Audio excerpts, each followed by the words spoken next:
Oi, eu sou Fabiane Rodrigues, você está no canal Assista Antes de Dormir. O canal sobre curiosidades, casos criminais, mistérios, terror, filmes e séries e resenhas de livros. Sejam todos muito bem-vindos.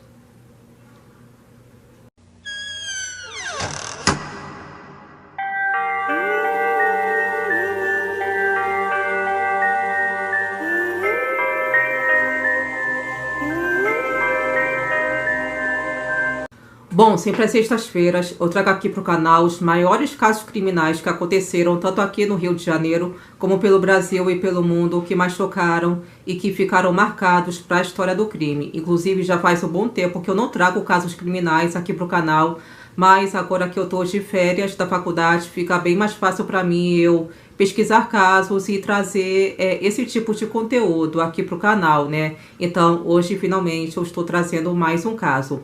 Bom, o caso que eu vou trazer hoje é uma história que, por sinal, é bem bizarra, que aconteceu no ano de 1996. E, embora já tenham se passado 27 anos que aconteceu esse caso, ele nunca teve solução. Muito pelo contrário. As circunstâncias da morte da vítima geram mais perguntas do que respostas. Hoje eu vou contar a história de um homem canadense que tinha 31 anos na época que aconteceu o caso. E a história começa quando ele de repente tem um surto paranoico e fala que precisava fugir do país com urgência porque tinha alguém querendo matá-lo. Então ele fez coisas mirabolantes. Sacou no banco todo o dinheiro que tinha, pediu demissão do emprego, tentou cruzar a fronteira entre o Canadá e os Estados Unidos, ainda viajou para a Alemanha, onde ele tinha trabalhado, e retornou aos Estados Unidos. E do oeste do país, ele foi até a capital, né, que fica do outro lado, até que ele foi encontrado morto misteriosamente no estacionamento de um hotel em Knoxville, no Tennessee, no dia 11 de julho de 1996. E as circunstâncias dessa morte, como eu falei, são misteriosas até hoje. Hoje eu vou trazer o caso de Blair Adams. Então é isso, eu espero que vocês gostem. E esse é mais um vídeo do quadro Sextas Sombrias.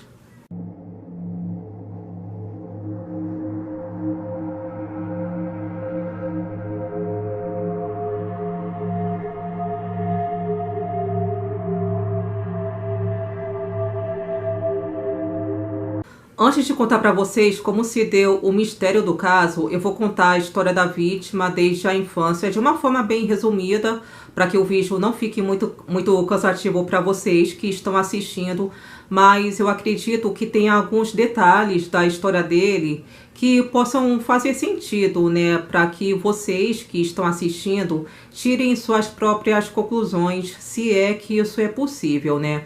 Até porque esse é um caso realmente muito misterioso e cheio de enigmas. É meio que um quebra-cabeças. Então vamos lá. Robert Dennis Adams, mais conhecido como Blair, nasceu no dia 28 de dezembro de 1964 na cidade de Surrey, British Columbia, no Canadá, que fica na fronteira com o estado de Washington, Estados Unidos, na região oeste do país. Basicamente, ele teve uma infância normal, vivia com a mãe, o padrasto. Ele era um menino bonzinho, obediente, calmo, não se envolvia com brigas e tinha um comportamento elogiado pelos professores. Quando ele tinha 11 anos, a mãe se casou com um imigrante alemão que se tornou o padrasto dele, né? O padrasto era dono de uma casa pré-fabricada, uma empresa de construção civil, e Blair se dava muito bem com ele. Até que, no decorrer do tempo, conforme Blair foi passando pela fase da infância para a juventude, para ganhar mais autonomia, independência, ou seja, ganhar o próprio dinheiro, ter suas coisas, comprar um carro, ele começou a trabalhar com o padrasto e passou a ajudar ele na empresa, e com isso Blair foi aprendendo técnicas de construção civil. Aos 18 anos, ele já tinha aprendido muito e, ao invés de optar por uma universidade, ele decidiu seguir a carreira na empresa do padrasto. E assim foi. O trabalho dele fluía muito bem, ele mostrou que levava jeito para a coisa, ganhava um bom salário e fora que o ramo de construção paga muito bem no Canadá. Esse é um detalhe. Entretanto, conforme a carreira dele fluía, ele começou também a beber muito e usar drogas. Esse é um detalhe importante, tá, gente? Fiquem atentos aí. Tudo começou como um passatempo, mas no decorrer acabou se tornando um vício, né? Claro. E boa parte do salário que ele ganhava era gasto com o vício. Em 1990 e 1993, Blair foi preso por posse ilegal de drogas e passou inclusive por uma fase de tratamento para desintoxicação. Mas a dependência ao álcool continuou e, no decorrer do tempo, a situação se agravou a tal ponto de influenciar seu trabalho de forma negativa, é claro, em 1994, quando ele já havia completado 30 anos. E aí ele começou a frequentar um grupo de alcoólatras anônimos para ajudar na recuperação. Blair estava até seguindo bem no tratamento, a vida dele começou a melhorar, até que em novembro de 1995 a empresa do padrasto ganhou uma licitação para efetuar a compra da construção de uma casa de repouso em Frankfurt, na Alemanha. Essa seria uma grande obra e Blair foi escalado para ajudar o padrasto a tocar o trabalho. Enquanto estava lá, trabalhando, nesse meio tempo, Blair foi a uma festa, conheceu uma garota alemã e os dois começaram a namorar. Segundo ela, Blair era um cavalheiro e a tratava muito bem. Entretanto, seus colegas de trabalho não compartilhavam da mesma opinião. Para eles, Blair até que era um cara legal, mas do nada se transformava da água para o vinho e ficava verbalmente agressivo e folgado. Agora vem um ponto crucial da história. Quando ele trabalhou na Alemanha e voltou para o Canadá em julho de 1996, Blair já estava sóbrio há 2 anos e foi promovido no trabalho pelo padrasto, que não era só um padrasto, era também o seu patrão. Blair e a namorada alemã continuaram um relacionamento à distância e a vida para ele até então estava indo bem. Porém, as pessoas mais próximas a ele, incluindo a sua mãe, acharam que ele tinha voltado da Alemanha meio estranho. Antes, ele era tido por todos como um cara legal, alegre, alto astral, e quando ele voltou, pelo visto, havia mudado. Ele demonstrou estar em um quadro de ansiedade e alterações de humor. Essas mudanças chegaram a ser descritas como selvagens e agressivas. Seja qual for o motivo dessa mudança drástica de comportamento, isso começou a afetar também o seu sono. Ele parecia estar inconsciente das coisas que andava fazendo e falando. De acordo com a sua mãe, ele começou a se tornar irritado e com pavio curto para coisas simples. Da primeira vez que ela perguntou para ele o que estava acontecendo, ele disse que andava com muita insônia. Esse era o problema. Mas, no decorrer dos dias, a situação chegou a tal ponto que ele começou a ter acessos de paranoia.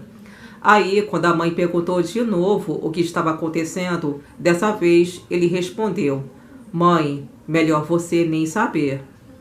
Dias depois, ele decidiu dormir na casa de sua mãe, alegando que tinha pessoas espalhando rumores de que tinham pessoas querendo matá-lo. Ela ficou preocupada e pediu que ele explicasse direito o que estava acontecendo, mas ele se recusou a dar explicações que talvez pudessem ajudá-lo. Ele falou para amigos a mesma coisa, que tinha gente querendo matá-lo, e eles sugeriram que Blair procurasse ajuda, tratamento para insônia ou para acessos de paranoia, até porque havia a possibilidade de que ele estivesse sofrendo algum tipo de distúrbio psicológico. Mas ele, além de não procurar ajuda, também parou de frequentar as reuniões dos alcoólatras anônimos. O fato é que ninguém sabia se ele havia voltado a beber ou não, ou até mesmo voltado a usar drogas. Tem essa possibilidade também, né? Por isso que eu tô falando, gente, fiquem atentos, porque esses são detalhes importantes da história dele, tá? Vamos lá. Até que na sexta-feira do dia 5 de julho de 1996, 3 dias após Blair ter dito à mãe que estava adorando a sua nova função na empresa do padrasto, ele foi lá e pediu demissão de uma hora para outra, assim, sem explicação. Com isso, ele abriu mão até de seu último pagamento. Logo em seguida, ele sacou todo o dinheiro que tinha no banco, que deu um total de $6.000 canadenses, valor que equivale hoje em dia, com o preço do dólar, R$48 mil. Ele ainda sacou de sua caixa de segurança, que ficava no cofre do banco, algumas joias, barras de ouro e platina, bens que ele havia acumulado havia anos. O que ninguém sabia era que o seu plano era de deixar o país. Na segunda-feira, dia 7, ele pegou seu carro e tentou cruzar a fronteira entre o Canadá e Estados Unidos. Só que, no meio da viagem, ele foi abordado pelos agentes migratórios, que foram verificar os seus documentos antes dele cruzar a fronteira. E eles não deixaram Blair prosseguir a viagem porque ele estava com uma quantia muito grande de dinheiro, e isso levantou suspeitas de que ele fosse um traficante de drogas.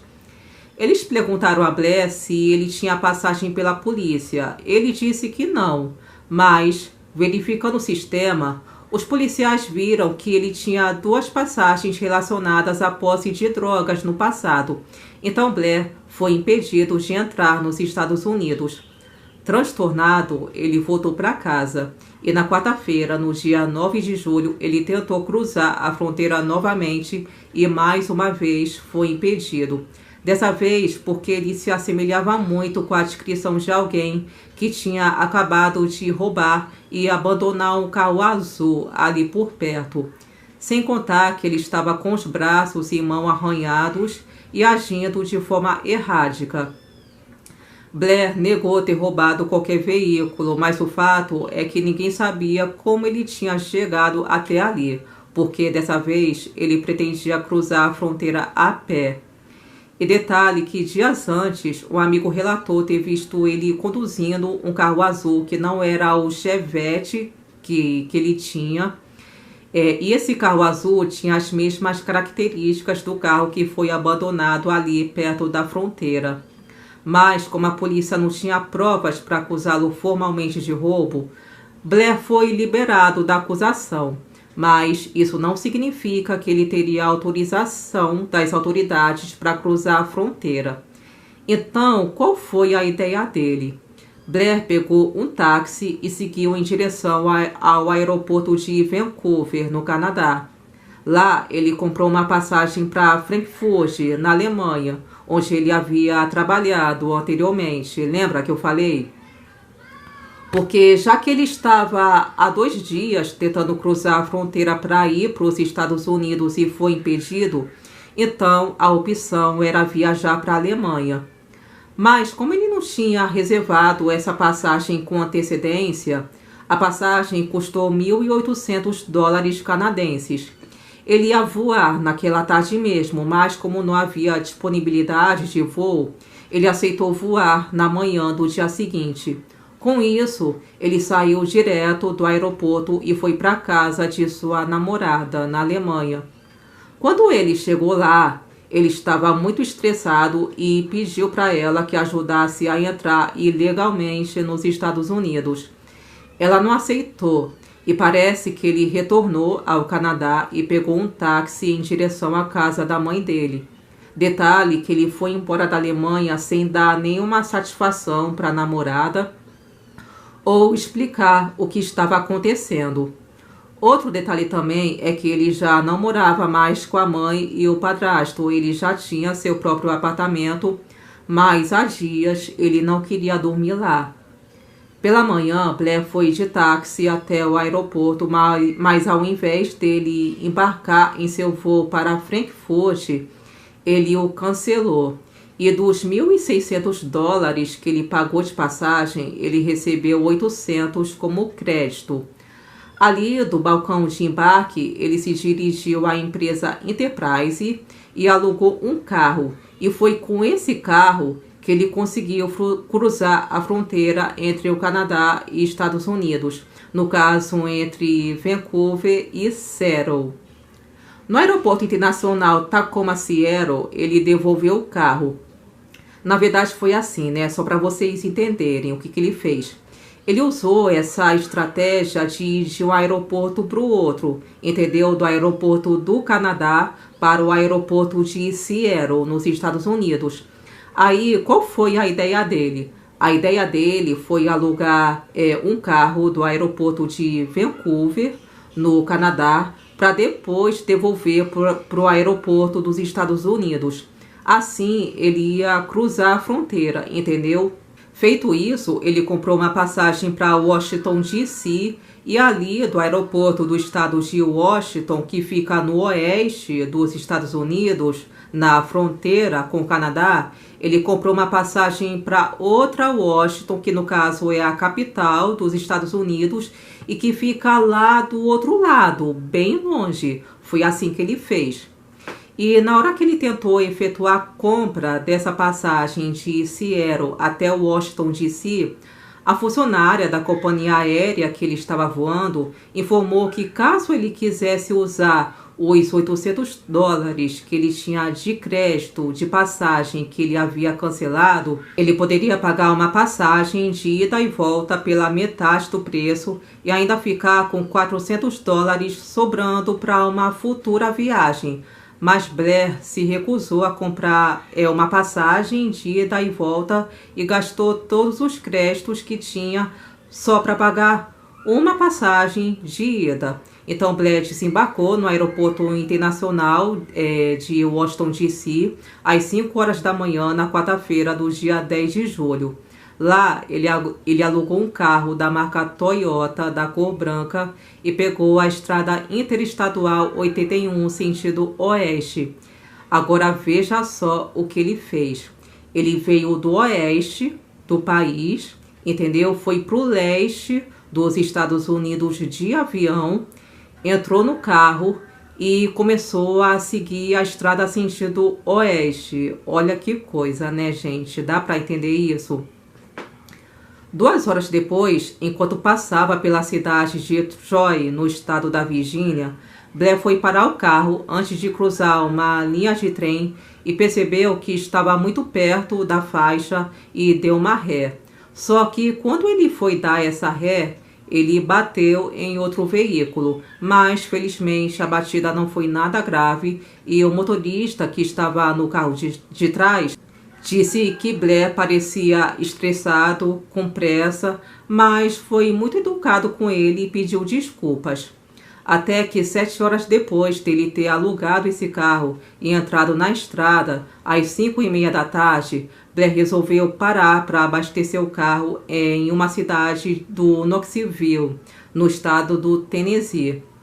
Naquela época já tinha como pagar com cartão de crédito, mas como ele tinha pagado tudo em dinheiro, ele entrou na loja de conveniência do posto para pagar e liberar a quantidade que ele colocaria de combustível.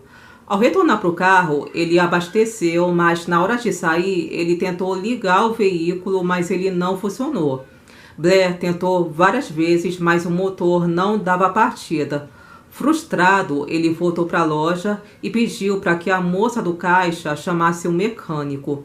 Quando o mecânico chegou, Blair disse que o carro não estava pegando e o homem na hora percebeu que Blair estava tentando dar partida em um Toyota usando as chaves de um Nissan. O mecânico perguntou se aquela não era a chave errada, porque tinha um emblema de outra marca. Mas Blair disse que não, que aquela era a chave que ele estava dirigindo o carro havia 10 minutos atrás. Antes de negociar um possível conserto do carro, o mecânico notou que havia um certo volume no bolso de Blair e perguntou se a chave correta não estaria em seu bolso. Porém, Blair se recusou a olhar e tinha a certeza de que estava com a chave certa nas mãos, mesmo ela estando escrita Nissan e não Toyota. Sendo assim, o mecânico informou que não havia nada que ele pudesse fazer, e Blair pediu a ele que desse uma carona até um hotel próximo para que ele pudesse descansar, e aí ele ia resolver também se o carro seria guinchado ou se ele tentaria conversar no dia seguinte com a locadora e resolver, o que seria feito com o veículo. Aí, como tinha um hotel bem ao lado, o mecânico aceitou dar uma carona para ele, e quando chegou no hotel, Blair percebeu que havia esquecido a sua mala no posto de gasolina. Então o mecânico deixou lá fazendo o check-in e voltou no posto para trazer a mala e trazer de volta ao seu dono. Enquanto isso, a recepcionista do hotel notou que Blair estava paranoico, nervoso e agindo como se tivesse alguém atrás dele. Conforme informações captadas nas câmeras de segurança da recepção, Blair entrou e saiu do lobby do hotel cerca de 5 vezes, no período de quase 1 hora, até chegar na recepcionista e pedir um quarto. Ele repetidamente ficava olhando muito para trás e aparentava muito nervosismo. Às 7h37 da noite, ele finalmente resolveu fazer o check-in e entregou à recepcionista uma nota de $100 para pagar por sua diária, que custava 54. A recepcionista entregou a chave do quarto e, quando abriu a gaveta para pegar o troco, ela percebeu que Blair já estava saindo pelas portas da frente do hotel, ao invés de ir para o quarto, e nem esperou ela dar o troco na mão dele. Dali, ela não o viu mais. No dia seguinte, dia 11 de julho, por volta das 7 horas da manhã, 2 pedreiros que estavam chegando no trabalho na obra de um novo hotel do outro lado da rodovia notaram algo no chão de um estacionamento abandonado. Eles se aproximaram e, quando viram o que era, imediatamente eles ligaram para a polícia. Era o corpo de Blair Adams, que estava caído de bruços no meio daquele estacionamento que ficava a cerca de 800 metros do hotel onde ele foi fazer o check-in. O corpo estava com todos os seus pertences espalhados ao seu redor. Agora eu vou falar fatos estranhos e assustadores dessa cena, que por sinal é bem bizarra. O tenente da unidade de crimes graves que respondeu à cena notou que a vítima estava com as calças abaixadas até os tornozelos, mas, em sua opinião, ela teria sido abaixada por uma outra pessoa que não a própria vítima. A camisa de Blair estava rasgada, seus tênis haviam sido retirados e suas meias estavam pelo avesso enfiadas dentro do tênis, sendo que um pé estava ao lado dele e o outro debaixo de sua cabeça como se fosse um travesseiro. Além de tudo isso, uma quantia de dinheiro que somava $4.000 estava toda espalhada ao redor do corpo, mas em diferentes nacionalidades de moedas, canadense, americana e alemã. Ao seu lado estava sua pochete com o zíper aberto e dentro haviam vários pertences, incluindo ouro, a platina e as joias. As chaves do quarto do hotel ainda estavam em seu bolso. E o mais estranho é que as chaves do carro alugado, que seria a chave certa, estava no chão a cerca de 10 metros do corpo. A mala de Blair ainda estava ao seu lado e dentro dela haviam mapas e anotações sobre a viagem. Seu corpo foi examinado por um médico legista do Centro Médico da Universidade do Tennessee, que estimou que a hora de sua morte foi por volta de 3h30 da manhã. De acordo com o laudo da necrópsia, o corpo possuía uma série de cortes e contusões, mas a causa de sua morte foi um forte golpe no abdômen que rompeu o seu estômago. Suas mãos demonstravam sinais de luta tentando se defender de um objeto pontiagudo como se fosse uma faca. Um exame toxicológico foi feito, mas ficou confirmado que não havia álcool nem drogas em seu organismo. A partir desse laudo, o departamento do xerife supôs que os ferimentos de Blair indicavam que uma briga aconteceu. Eles disseram que as posições das feridas pareciam ferimentos de defesa, além do golpe no estômago que o matou. Havia também um ferimento em sua testa, efetuado por força contundente, que a polícia determinou ter sido causada por um pé de cabra ou um porrete.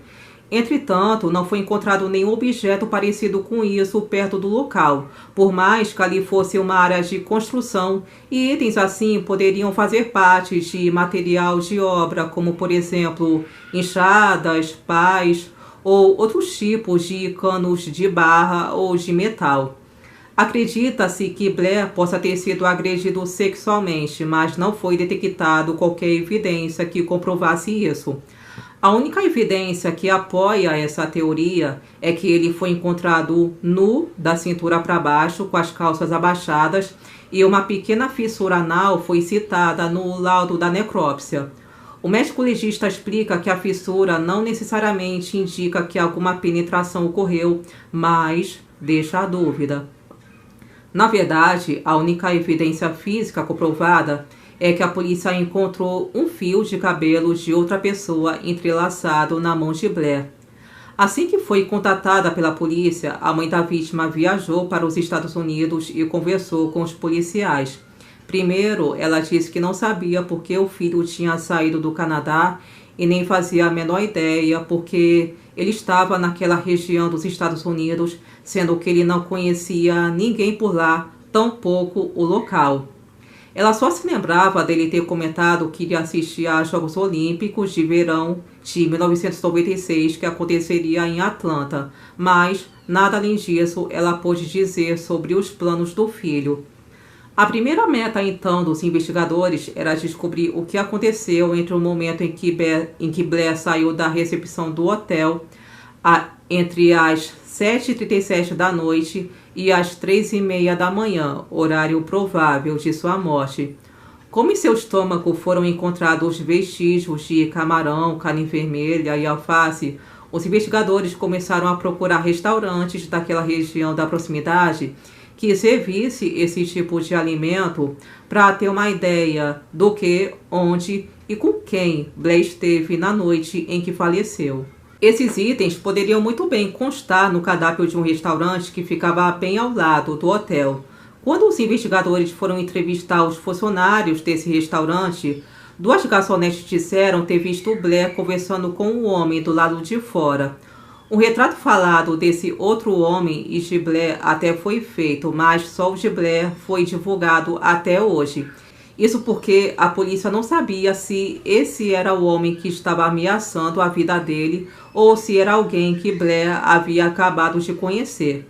Para eles, existe também a possibilidade das testemunhas terem se confundido e os dois homens que elas se referiram não serem nem Blair, nem o seu misterioso assassino. Outra possibilidade que havia também era que a área próxima à rodovia onde Blair foi encontrado servia como parada de caminhões e isso atraía muitos profissionais do sexo, ou seja, garotas de programa, né? Então, pode ser que ele tenha contratado alguém e, em dado momento, começado uma briga. Isso explicaria o fato de um outro segurança que trabalhava em outro lado do hotel ali próximo ter ouvido um grito de uma mulher quando era por volta das 3 horas da manhã, né? Que, no caso, foi o momento da morte de Blair. Aí fica uma pergunta no ar. Nessa hipótese, por que a pessoa teria espalhado todo o seu dinheiro no chão? Ela não poderia ter levado todo o dinheiro e os pertences dele? Durante a investigação, a polícia não encontrou nada que comprovasse que Blair estava mesmo recebendo ameaças, nem vestígios que ele pudesse estar envolvido em alguma atividade ilegal, como, por exemplo, contrabando ou tráfico de drogas. Tanto é que muitos especulam que o crime não passou de um assalto que deu errado, mas, nesse caso, Por que não levaram nada? E o fio de cabelo em sua mão não seria o suficiente para identificar o suspeito? Na verdade, não exatamente. O que acontece? Eu vou explicar rapidinho para vocês, tá? De acordo com o FBI, um fio de cabelo pode sim dar muitas pistas importantes, pode ter que detectar muitas coisas. Isso caso a polícia já tenha um suspeito em vista, mas uma análise microscópica não consegue identificar absolutamente o seu dono, a não ser que a raiz do cabelo tenha tecido. Aí sim, o teste de DNA pode fornecer a identidade absoluta de alguém. Mas a forma como esse cabelo foi mantido na cena do crime ou coletado, ainda mais que cabelo, né, pode ser alterado por muitas coisas, fatores ambientais, química, enfim, isso pode interferir muito na qualidade da pesquisa.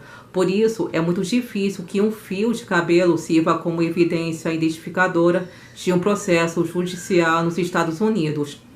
Enfim, não havia nada que pudesse garantir que um fio de cabelo era realmente do agressor, ainda mais que era apenas um fio de cabelo. Um fio de cabelo já faz muita diferença. Agora, se tivesse sido encontrado um chumaço de cabelo, aí talvez um exame de DNA pudesse ser feito, né, para identificar quem era o agressor. Ou até mesmo, né, o DNA do agressor pudesse ser detectado na unha da vítima. Mas naquela época, né, 1996, a ciência ainda não estava tão avançada como hoje em dia. Então eu não sei se naquele tempo isso já era possível, né? Esse crime até hoje não faz sentido nem para a polícia, nem para os familiares da vítima. As autoridades não conseguiram encontrar pistas de quem ou por que Blair foi assassinado.